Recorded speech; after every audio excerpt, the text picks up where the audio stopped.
Hello friends, আমি চলে এসেছি। আমি কার্তিক, আমার নতুন ইউটিউব চ্যানেল টু সাইড কিচেনে। আজকে আবার একটা নতুন রেসিপি নিয়ে। আজকে রেসিপি হচ্ছে সিম দিয়ে চপ বানাবো। সেটা বানাতে কি কি উপকরণ লাগে আসুন দেখাই। তার আগে একটা কথা বলে দিই, আমার চ্যানেলে যেসব ভিডিও ছাড়া আছে আপনাদের যদি ভালো লেগে থাকে অবশ্যই লাইক কমেন্ট শেয়ার করবেন ও বেশি বেশি করে শেয়ার করবেন। আপনি যদি আমার চ্যানেল নতুন হয়ে থাকেন প্লিজ সাবস্ক্রাইব করে দেবেন ও নিচে বেল নোটিফিকেশানটা অলে করে দেবেন, যাতে আমার ভিডিও আপনাদের কাছে আগে পৌঁছে যায়। তাহলে চলুন সিম দিয়ে চপ বানাতে কি কি উপকরণ লাগে আসুন দেখাই।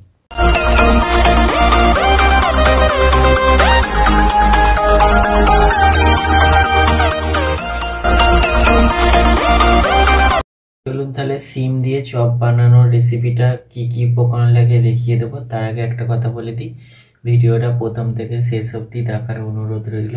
তাহলে চলুন রেসিপিটা শুরু করি। কি কি উপকরণ লাগে দেখিয়ে দিই। এখানে আমি কয়েকটা সিমকে মধ্যিখান থেকে চিড়ে দানাগুলোকে ফেলে দিয়েছি। এখানে আমি নিয়েছি কালো জিরে, নুন, হলুদ, লঙ্কার গুঁড়ো, বেসন, এখানে নিয়েছি সরষের তেল। তাহলে চলুন রেসিপিটা শুরু করি। আমি এবার বাটি নিয়ে নিয়েছি, বাটির মধ্যে বেসনটা গুলে নেবো। বেসন দিয়ে দেবো, দিয়ে দেবো কালো জিরে, এবার দিয়ে দেবো লঙ্কার গুঁড়ো, এবার দিয়ে দেবো হলুদ গুঁড়ো, এবার নুন দিয়ে দেবো। এবার জল দিয়ে একটা ব্যাটার বানিয়ে নেব। গ্যাসটা জেলে কড়াটা বসিয়ে দিয়েছি, কড়াটা গরম হয়ে গেছে। কড়াই আমি তেলটা দিয়ে দেবো। একটা করে সিম নেবো, এইভাবে বেসনে কোট করে তেলে ভেজে নেব। বেসনে কোট করে নিয়েছি, এবার তেলের মধ্যে দিয়ে দেবো। এবার এটাকে উল্টে পাল্টে ভেজে নেব ভালো করে, উল্টে লাল করে ভেজে নেবো।